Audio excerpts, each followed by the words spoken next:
call her the bronze medalist in New Hampshire.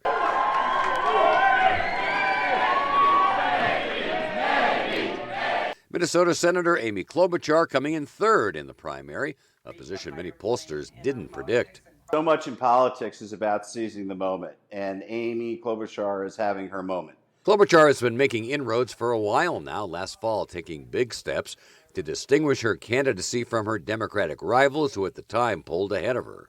The difference between a plan and a pipe dream is something that you can actually get done. Klobuchar was still considered a long shot in the Iowa caucus, but finished fifth. Her ascension in New Hampshire, an upward trajectory that some political observers say is rocking the Democratic establishment. She did really well, and let's be clear.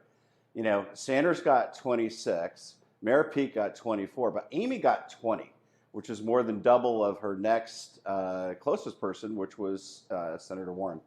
Klobuchar has long pointed out that her constituents support her moderate approach to governance, and in head-to-head contests in her own state of Minnesota, she beats candidates who align themselves with President Trump.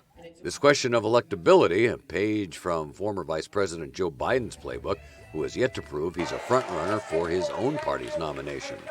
Vice President Biden suffers doubly because he was the presumptive nominee and frontrunner.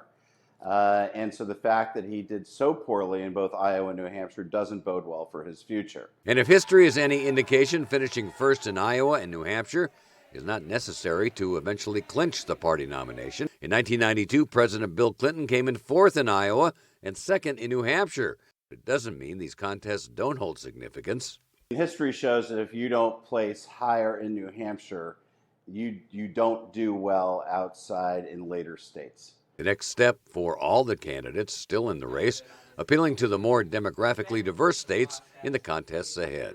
Look to Mayor Pete and Amy Klobuchar as the two candidates that have the momentum as you go into Nevada as well as South Carolina. And then, of course, the big stakes are on Super Tuesday.